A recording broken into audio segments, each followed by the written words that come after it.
Que Deus vos abençoe. Podeis assentar. Glória a Deus. O desejo de Deus, queridos, é que nós possamos ter igreja, verdadeiramente uma igreja eleita. Amém? Uma igreja aliançada, compromissada com o reino de Deus. Uma igreja que verdadeiramente seja uma igreja imitadora de nosso Senhor e Salvador Jesus Cristo. Eu acho que em vez da gente ter esse bordão aí, que todo mundo diz que a gente é cristão, talvez fosse cristinho, né? Talvez seria até mais bonito, seria parecidos com Cristo. Ser cristão parece que está acima um pouco, mas certo é que o Senhor Jesus, Ele edificou a sua igreja, e deu a essa igreja poder, graça, unção, virtude, fé, ousadia, para que essa igreja pudesse ser uma igreja vitoriosa, uma igreja que não viesse a parar com nenhum embaraço, com nenhum impedimento neste mundo. E nós, olhando aqui para esses versículos em que nós lemos, uma das coisas que Deus quer que essa igreja tenha é graça. A igreja precisa de graça. Eu acho que é uma grande deficiência hoje na vida da igreja é graça. Agora, de que forma a igreja vai conquistar, de que forma a igreja vai conseguir essa graça de Deus? A continuação do versículo 2 diz que é através do conhecimento de Deus. Eu só posso chegar até onde eu conheço. A gente vê muita coisa acontecendo no meio das igrejas, que se diz igreja do Senhor, que se diz escolhidas do Senhor. E se você for parar para analisar biblicamente, muitas pessoas que se dizem ser de Deus estão muito distante de Deus, não tem nada de Deus. Porque falta as pessoas viverem nas suas vidas aquilo que diz no versículo 4, que é se tornar coparticipante ou participantes da natureza divina. Queridos, igreja precisa ter a natureza de Deus. A igreja precisa pensar como Deus, precisa agir em determinadas situações como Deus, para que ela possa demonstrar para o mundo que ela é uma igreja que vive na intimidade, na graça, na comunhão do Espírito Santo de Deus. E se a igreja ela não se enquadrar nisso, ela não é nada mais, nada menos do que um ajuntamento de pessoas que se reúnem em qualquer lugar para falar sobre qualquer uma outra coisa. Porque se nós observarmos o que levava a igreja primitiva a crescer, primeira coisa que você observa ali era o temor de Deus na vida das pessoas. A igreja tinha medo de pecar, porque sabia que quando pecava vinha as consequências. Por causa lá de Ananias e Safira, né? Pecaram, mentiram, morreram. Isso então gerou temor na vida da igreja. Hoje a igreja está vivendo um tempo que nós chamamos de tempo da graça, e muitas pessoas banalizaram a graça de Deus. Acha porque vive o tempo da graça, pode fazer as coisas de qualquer jeito, pode agir de qualquer forma, e Deus não vai castigar por isso. Como as pessoas estão enganadas. Ser, amados, participantes da natureza divina. Se existe uma coisa que nós precisamos ter nas nossas vidas, é que a nossa fé, a nossa pureza, o nosso caráter, a nossa santidade, a nossa vida de comunhão, a nossa vida de intimidade com Deus, ela precisa exceder ao tempo do Velho Testamento. Se eu estiver vivendo em igualdade, o que acontecia no Velho Testamento, ainda assim eu estarei falho.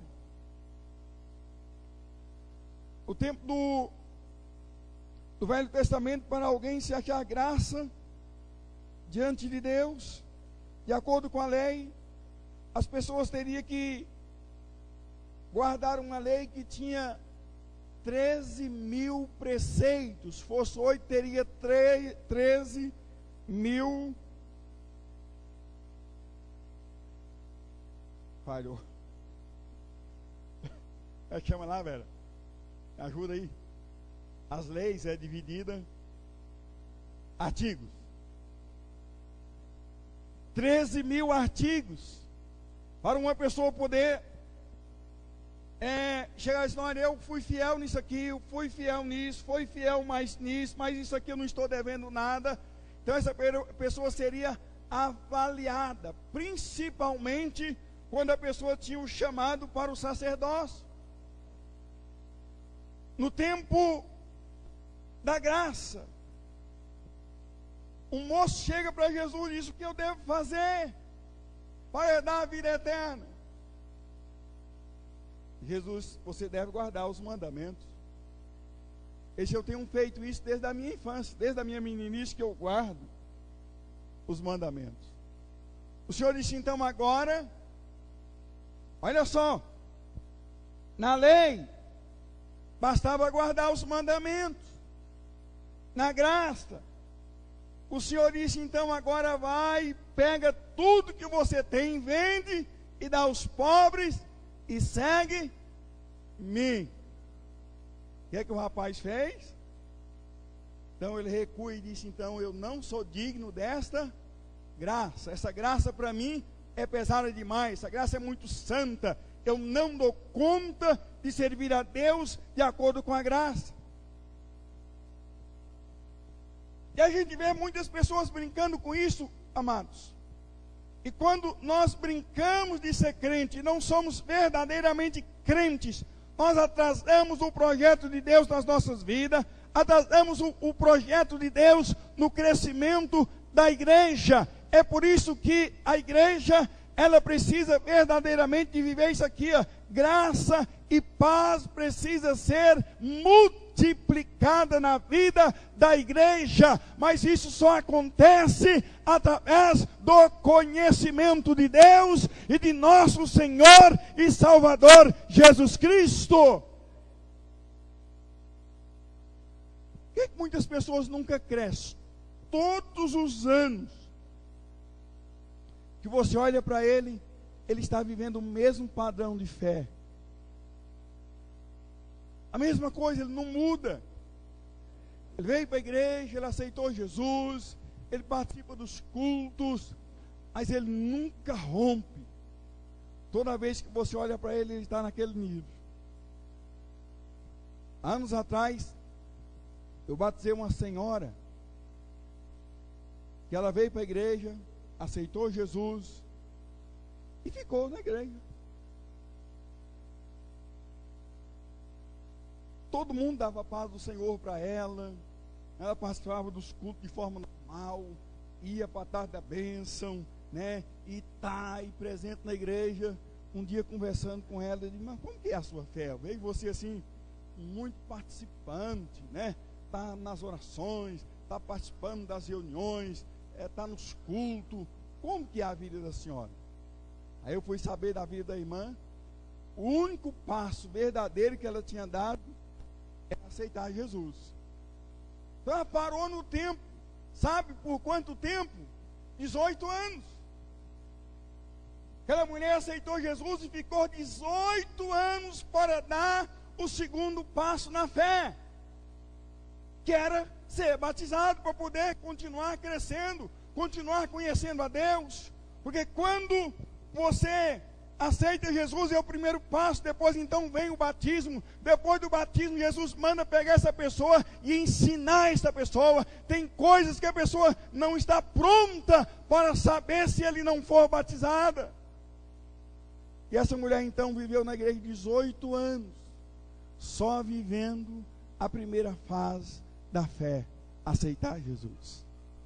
Quer dizer, era uma pessoa que em 18 anos podia ter se tornado um obreiro da igreja, podia ter se tornado um missionário, podia ter ganhado várias almas para Jesus, mas ela fugiu disso aqui. Ela não procurou ser coparticipante da natureza divina. Ela não procurou sonhar o sonho de Deus para com as pessoas que estavam ao redor dela, que convivia no convívio da família dela. E o tempo passou, só 18 anos depois é que ela vai sentir a necessidade de descer nas águas batismal. Aí estava doente, cansada, desanimada, e disse: agora não dou conta de fazer mais nada para Jesus. É o que acontece na vida de muitas pessoas, né? Eles usam tudo que eles têm hoje ao seu dispor em prol da sua própria vida, mas quando é para trazer a graça de Deus na vida das pessoas, aí as pessoas já se sentem cansados. Queridos, veja só o que diz a palavra: visto com o seu divino poder nos deu tudo que diz respeito à vida e piedade, pelo conhecimento daquele que nos chamou por sua glória e virtude. Olha aqui para mim, querida igreja. O Senhor já nos deu tudo. Tudo. Deus é um Deus que colocou ao nosso dispor todas as suas promessas, como diz no versículo 4. Todas. Deus não tem segredo para os seus. Para aqueles que estão vivendo uma vida de intimidade, uma vida de comunhão com Ele, não existe segredos. A Bíblia até diz que Deus não faz nada sem antes revelar os seus santos. Deus traz revelação, Deus traz conhecimento, para que quando as coisas aconteçam, as pessoas que são deles já sabem o que ia acontecer. Agora eu quero dizer a você nessa noite, que como igreja, nós precisamos ser coparticipantes da natureza divina, quando se diz a respeito da sua firmeza. Deus é firme. Deus não é aquele Deus que fica mudando de lado, fica mudando de posição. Não, Ele é Deus, pronto, acabou. E como igreja nós temos que ser crentes, temos que ser fiéis a Deus e pronto, acabou. Ninguém vai fazer com que a nossa fé seja banalizada. Eu sempre prego e digo o seguinte: nós precisamos tomar muito cuidado, porque hoje nós temos liberdade para ler a Bíblia em qualquer lugar, na nossa casa, às vezes até mesmo um momento de folga no trabalho, na rua, na praça, na igreja. Em qualquer lugar você tem liberdade para procurar buscar conhecimento em Deus. Mas o mundo em que nós estamos vivendo, a Bíblia diz que o mundo jaz do maligno. Enquanto nós como igreja estamos procurando crescer em Deus, o diabo também ele procura se evoluir. Quando eu vim para a igreja, que eu aceitei Jesus, gente, o maior lucro da igreja naquela época, quem dava eram os centros espíritas, eram as pessoas que envolvia com bruxaria, macumbaria, feitiçaria. Aí você chegava, colocava a mão na cabeça da pessoa, dava um endemoniado para tudo quanto é lado. Eu lembro que uma vez, numa reunião, 3 horas da tarde, quando eu saí da sala de oração, que eu subi no púlpito aqui, e que eu levantei a mão, caiu 43 pessoas endemoniadas. Então, a gente usava aquilo ali para fazer libertação nas pessoas.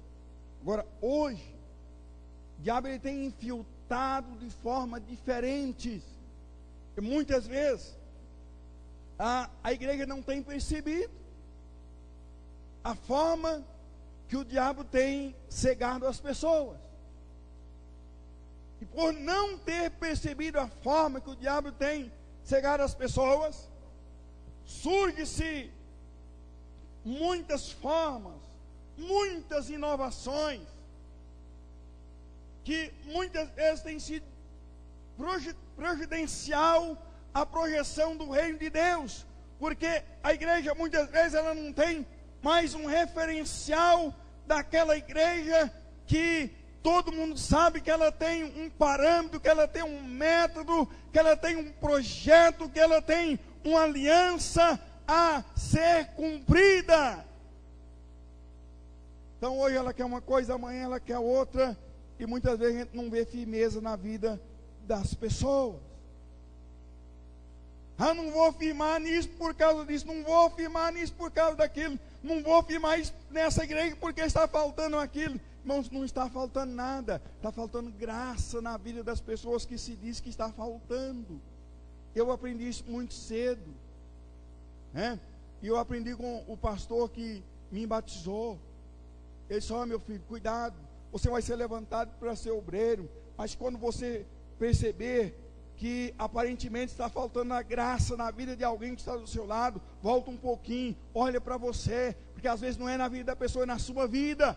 E às vezes você fica falando coisas indevidas, pensando que a coisa funciona desse jeito, e não é. Agora, amados, como igrejas, nós precisamos saber o que é que nós queremos. Precisamos saber para onde nós estamos indo. E muitas pessoas que ficam na igreja 10, 15, 20 anos, experimentando das maravilhas de Deus, e ainda volta para comer do vômito dos cachorros, dos cães, ainda volta para lamear na lama dos porcos, como diz a palavra de Deus. Por quê? Porque a pessoa não tomou uma decisão. Amados, não é fácil servir a Deus, gente, nunca foi fácil. Eu aceitei Jesus com os meus 14 anos e meio de idade. De lá para cá eu já passei por tanta dificuldade, tanta luta, já fui confrontado centenas de vezes, já teve muitos momentos de eu chegar e balançar a cabeça e dizer: eu vou desistir, mas acontece que a palavra de Deus diz que eu não posso desistir, porque eu tenho a mente de Cristo. Nada deste mundo pode confundir a nossa fé, queridos. Nada. É por isso que quando o assunto é ser coparticipante da natureza de Deus, nós precisamos ser firmes. Cadê aqueles crentes firmes, que não vacilam diante das lutas, diante dos problemas? Cadê aqueles crentes firmes, que quando a família está passando por luta, reúne a família inteira? Vamos orar, porque Deus está no controle. Vamos orar, porque Deus vai trazer solução. Vamos orar, porque o Senhor vai curar. Vamos orar, porque Deus vai suprir.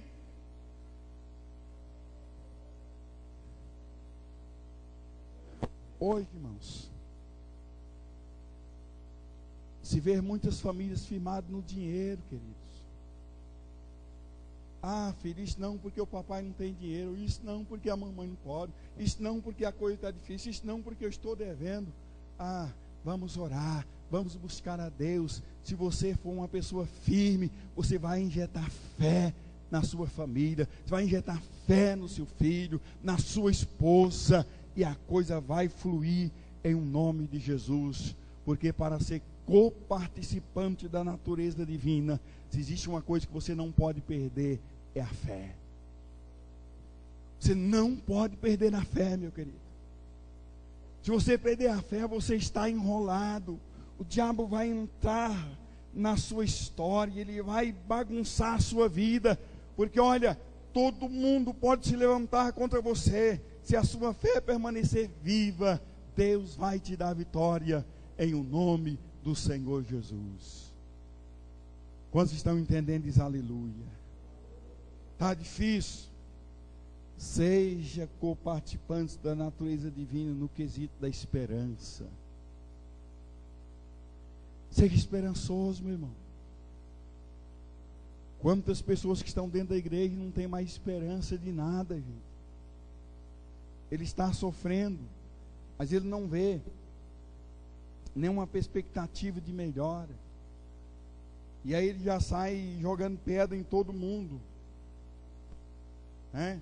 Quem participou do encontro aqui sabe que em uma determinada situação no encontro, algumas pessoas eram levadas até mesmo a perdoar a Deus. Por quê? Porque eram pessoas que tinham vivido situações tão difíceis, que até mesmo elas colocaram Deus no canto da parede e feriram Deus. Porque Deus não é para a gente chegar e dizer, não, o Senhor tem que fazer, o Senhor tem que... Não, irmão, Deus já fez tudo que Ele tinha que fazer em prol da minha vida. Ele não tem que fazer mais nada, Ele já fez tudo. Eu preciso de salvação, Ele já deu Jesus para me salvar. Se eu preciso de cura, a Bíblia diz lá que verdadeiramente Ele tomou sobre si as minhas enfermidades. Então Ele já fez. Agora o que falta muitas vezes é eu exercitar a minha fé e continuar na brecha, continuar tendo esperança que Ele não mudou e Ele vai agir na minha vida. É isso que muitas vezes falta, queridos. Aleluias. Veja só o versículo 4, diz, pelos quais Ele nos tem dado grandíssimas promessas, grandíssimas e preciosas promessas, para que por elas fiqueis participantes da natureza divina. Aleluias. Participantes da natureza divina. Eu preciso orar e pedir a Deus para injetar a vida de Cristo na minha vida. Eu preciso parecer com Cristo, queridos. Esse dia para trás eu estava conversando em uma das nossas células, e aí surgiu o assunto de ganhos e percas. E a minha esposa então disse, não, o Bento já teve tanto prejuízo. O Bento já teve tanto prejuízo, já ajudou tanta gente, já emprestou dinheiro para muitos irmãos. Quando falo empresto, eu nunca emprestei dinheiro para irmão para cobrar juros, queridos. Nunca na minha vida. Teve alguns que eu recebi 2, 3, 4 anos depois, e foi exatamente aquilo que eu socorri o irmão. Aí surgiu esse assunto lá de ganhos e percas, e a minha esposa entrou e ela foi então expôs isso. Eu digo, olha só que quando eu fiz isso com muita alegria, agora vai na consciência de cada um. Eu acho que a pessoa ele precisa ter maturidade o suficiente para descobrir onde ele quer chegar diante de Deus, queridos. Para onde ele quer ir? Se eu quero alcançar essa maturidade, se eu quero viver em Deus, eu preciso ter aqui, deixar Deus formar em mim e me tornar coparticipante da sua bondade. Eu preciso ser bom. Eu preciso ser bom. Falta hoje, muitas vezes, crentes bons. É tão bom quando o Odevar fala da Divina Marta, né? O trabalho que ela fazia lá nas casinhas, que ia para lá e dava leite para todo mundo, pão para todo mundo, enchia a barriga de todo mundo. A gente não sabe de onde ela tirava tanto, não deixava ninguém na mão. Isso é bondade. Quando nós temos a natureza divina, a gente dá sem pensar em receber, queridos. Acho que é um dos grandes problemas da igreja hoje é que às vezes eu quero investir só onde eu vejo retorno rápido.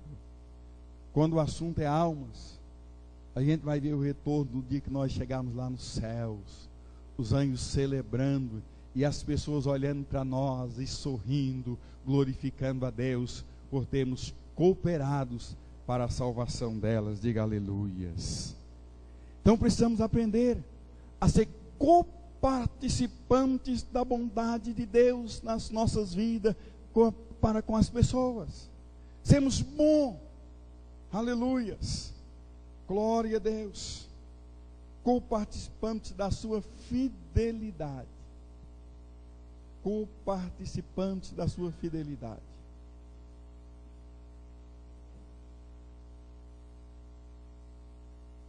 Não é uma coisa muito comum hoje, né? Ser fiel. Mas a igreja precisa ser fiel. A igreja precisa ser diferente, queridos. A igreja precisa ser diferente. Em tudo que a igreja for fazer, em tudo que a igreja for realizar, ela precisa ser diferente. Em tudo. Quando se fala igreja, pensando no CGC da igreja, eu tenho a seguinte concepção: a igreja missionária Pão da Vida, ela não pode dar prejuízo para ninguém, nenhum centavo. Não pode. Eu sou extremamente contra. Se ela comprar 1 centavo, ela tem que pagar. Ela comprou. Quando se fala igreja, em termos de membresia, os membros também não podem dar prejuízo para ninguém. Tem que ser fiel, tem que ser honesto. Luta, dificuldade, todo mundo passa. Todo mundo passa. Olha, eu vou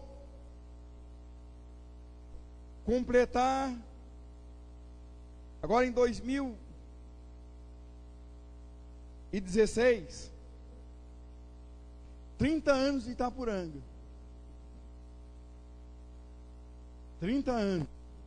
E vim para ficar uma semana só aqui. Uma semana. Vai para 30 anos que eu estou aqui.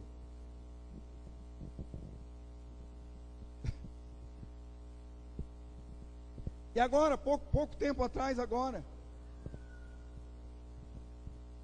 passando algumas dificuldades, tá? Aí de repente eu peguei a caneta e disse: deixa eu ver como é que está a minha situação. E não dava para parar. E eu, não é o meu hábito, né, de sair pegando coisa para aqui e para acolá. Tinha 3 lugares em Itapuranga que estavam assim bem relacionados com as minhas coisas, que eu sempre pegava as coisas. Aí de repente eu fiz uma relação, aí eu assustei. Eu tinha pegado coisas e não tinha pagado em 12 lugares.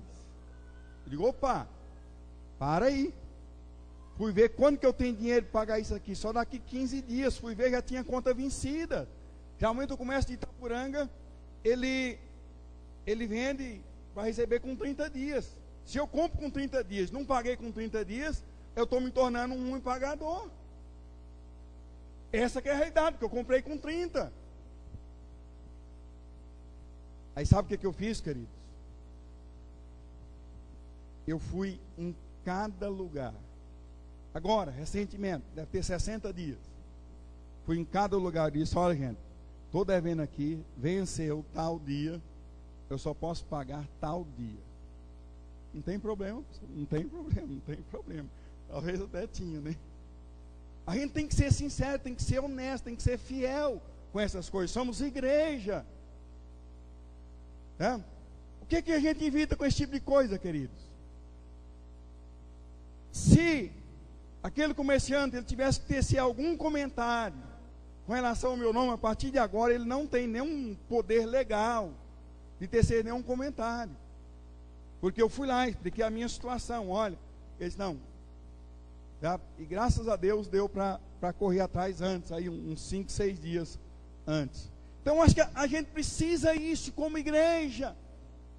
Gente, quando eu cheguei em Itapuranga, eu estava passando muita dificuldade financeira no ano que eu cheguei aqui. Muito. E eu tinha que fazer um casamento lá em Anápolis. Não tinha sapato. Cheguei numa loja aqui. Cheguei lá. Não conhecia o dono da loja. Mas eu digo, eu tenho que tentar comprar um sapato. E não tinha dinheiro. Fui pedir o homem para me vender um sapato fiado. Ele disse, não posso. Caí na bobagem de falar para ele que eu era pastor. Jesus amado. Aí foi que o trem ficou feio. Ele disse, não, semana passada fomos embora daqui e não me pagou uma conta. Eu digo, Bento, toma vergonha. Tem um monte lá, na época o monte povo orava lá na Torre da Rádio. Vai lá para a Torre da Rádio orar. E eu precisava realmente, o meu sapato estava furado. Fui para a Torre da Rádio. O casamento é sábado, então vou orar segunda, terça, quarta, quinta, sexta. Eu vou falar, Jesus, eu preciso de um sapato até sábado. Preciso de um sapato, Senhor. Oh Deus, eu preciso de um sapato. Segunda nada, terça nada, quarta nada. Sexta-feira de tarde. Chega a irmã lá com a calça e diz, pastor, vim trazer uma calça para o irmão. Eu ia assim, o senhor está de brincadeira comigo, né? A calça ainda dá para usar ainda, mas o sapato. Sapato tem jeito não. Aí ela foi e disse assim, se não servir, o irmão pode falar que a gente vai lá e troca. Graças a Deus que não serviu, irmão. Aí eu fui lá e digo, vamos ter que ir lá trocar, irmão, não serviu. Aí fomos para a loja. E lá estou pegando uma calça para fazer a troca. E eu, lá dentro, Jesus, eu preciso de um sapato para amanhã. Né? Aí de repente estou lá no trocador. Chega a irmã, experimenta essa camisa também. Ó, você pode estar abrindo. Experimentei a camisa, ela foi lá, acertou a calça e a camisa. Entra aqui nessa loja comigo. Qual loja? Essa aqui. O que é que tinha lá? Sapato. Bom, Deus é fiel. Então a gente tem que aprender isto.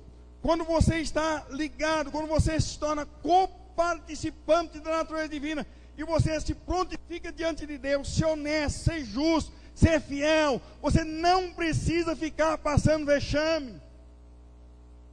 Você não precisa disso. Deus supre as necessidades. Eu já estava nervoso, já estava preocupado. Deus, eu pedi um sapato, o Senhor me manda uma calça. Mas é que Deus estava me ensinando, Bento, olha, eu tenho para você sapato, tem calça, tem camisa, tem tudo que você necessitar. Eu sou um Deus de provisão. E muitas vezes, queridos, como igreja, nós não entendemos isto. Às vezes nós não entendemos. E queremos que as coisas aconteçam no nosso tempo. Não, vamos tirar um tempo mais para orar diante de Deus. Estou encerrando para nós orarmos. Precisamos ser coparticipantes do seu amor. Coparticipantes do amor divino. Muitas vezes nós temos que fazer a seguinte pergunta diante dos fatos, diante das situações. Nessa situação, o que Jesus faria? Qual seria a ação do Senhor Jesus? Como Ele estaria agindo diante dessa situação? Em várias situações, queridos. Às vezes envolve até mesmo dinheiro. Mas quando nós pensamos de forma diferente, às vezes a gente só pensa na perca. E se der errado? E se não me devolver? E se não me pagar? Que dificuldade que eu vou estar enfrentando depois? Nós precisamos aprender a viver de acordo com os padrões bíblicos e, no quesito da natureza divina, ser coparticipante do seu amor, o amor de Deus para com as pessoas. Quantas vezes a gente vê as pessoas sofrendo fome, passando necessidade, e a gente dizendo que ama, Não, eu amo demais. E às vezes você pega roupa boa que você usou uma vez, 2 vezes, joga fora, queima, Quando tem pessoas que estão necessitando. Amados, eu não sei se está escrito na sua Bíblia, mas na minha está escrito que se nós vermos o nosso irmão passando fome e necessidade e não ajudarmos o irmão, o nosso amor não é verdadeiro. Então precisamos ter cuidado com isso. Se quisermos viver de forma diferente, ser uma igreja de forma diferente, cheia da graça de Deus, tem alguns princípios que a gente não pode esquecer. Então nós precisamos ser participante do seu amor e, finalizando, participante da sua alegria. Olha aqui, queridos, Jesus sofreu, Ele pagou preço, foi até a morte de cruz, e mesmo assim, Ele não abriu a sua boca para dizer: isso eu não suporto, isso eu não aguento. Quantas vezes um probleminha de nada é o suficiente para você baixar o seu semblante, se entristecer, se abater? Não, irmãos. Quem é coparticipante da sua esperança tem uma vida para cima. Está difícil, mas você é esperançoso. Está difícil, mas você vai enfrentar essa dificuldade com alegria, com louvores, com celebração diante de Deus. E você vai ver que o mar vai abrir, o gigante vai cair por terra, e você vai glorificar o nome do Senhor Jesus. Aí você tem que estar ligado. A queda de muitas pessoas, a destruição de muitas pessoas, é que eles pensam que estão verdadeiramente ligados em Deus e não estão. Aí quando eles verem, o diabo vem com as suas setas e eles estão desaprevenidos. E aí cai, são destruídos, são frustrados. Diga para o irmão que está do seu lado, diga: seja participante da natureza divina, meu irmão. Vamos procurar ter a mente de Cristo, ver as coisas do jeito que Deus vê, queridos. Seria tão bom se tudo aqui nesse mundo fosse só mil maravilhas, A gente não tivesse nenhum problema, nenhuma dificuldade, Se a gente só ganhasse, Seria bom. Gente, se a gente só ganhasse e não perdesse nada, muitos de nós aqui seríamos milionários. Só ganha. Não, existem percas também. E na hora das percas, muitas pessoas têm desistido de Deus. Muitas pessoas têm, como se diz por aí, se desviado da fé. Não é por aí não, queridos. A igreja, ela tem que ter postura diante das lutas, diante das dificuldades. Ela precisa entender que ela está ligada na pedra fundamental, que ela não vai sair rolando de qualquer jeito, não. Ela tem raiz. Diga aleluias. E se você pensar dessa forma, por mais difícil que seja a sua luta, por mais difícil que seja a sua dificuldade, você vai olhar para Cristo e você vai ver que a graça de Deus vai continuar sendo derramada sobre a sua vida, em o nome do Senhor Jesus. Nada neste mundo pode minar a sua fé.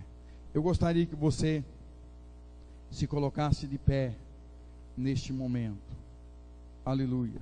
Quantos aqui quer verdadeiramente ser vitorioso? Diga amém. Glória a Deus. Aleluias. Louvado seja o nome de Jesus. Você quer isso mesmo para a sua vida? Quer vitória mesmo? Bom, deixa eu te contar o último segredo para nós orarmos agora. Você quer ser co-participante da natureza divina? Deus é santo, então só é participante da sua natureza quem procura viver uma vida em santidade. Quer obter resposta, quer viver uma vida de milagre, então procura ser santo, queridos. Procura abster-se das coisas pecaminosas. Deixa Deus agir. Tenha esta vida de santidade diante de Deus. Muitos problemas acontecem na vida das pessoas, e eles querem que Deus entre em ação.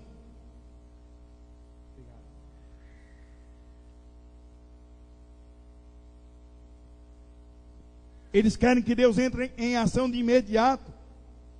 Mas olha só, o Senhor disse para Josué: dizei ao povo que santificais, porque amanhã fará o Senhor maravilha no meio de vós. Eu tenho que santificar hoje, para que amanhã os céus estejam abertos em direção à minha vida. Não adianta eu estar com a vida petecada, com a vida bagunçada, e dizer: Deus, eu preciso do Senhor. Não, preciso estar com a vida no altar. Aleluia. E sabendo que eu tenho que viver na fé, a minha vida não pode fugir do altar, queridos. Ela não pode. Ela tem que estar ligada. Porque eu não sei qual dia, qual a hora, qual o momento que eu vou precisar da intervenção de Deus para me defender. Eu não sei quando, se é hoje, se é amanhã, se é depois. Certo é que eu preciso estar pronto, para que quando eu precisar, o Senhor possa, em nome de Jesus, liberar as suas promessas sobre a minha vida, como diz o versículo 4, que são muitas, são preciosas, mas eu preciso estar pronto para receber isto. Aleluia. Convido o irmão que está do seu lado agora para nós orarmos juntos. Vamos fazer um clamor diante de Deus nesta noite. Aleluia. Oh, glórias ao teu nome, Jesus. Senhor amado, meu Deus, nós colocamos, Pai, as nossas vidas no teu altar nesta noite, meu Deus. Oh, Espírito Santo, o Senhor é rico, Deus rico em misericórdia, o Senhor é rico em perdoar, oh Deus. Senhor, e nesta noite, meu Pai, nós queremos colocar as nossas vidas, oh Deus, no teu altar. Queremos dizer ao Senhor, meu Deus, que nós estamos aqui e temos disposição, ó Deus, para sermos coparticipantes da natureza divina, e nós clamamos agora, Deus, vem sobre as nossas vidas nessa noite.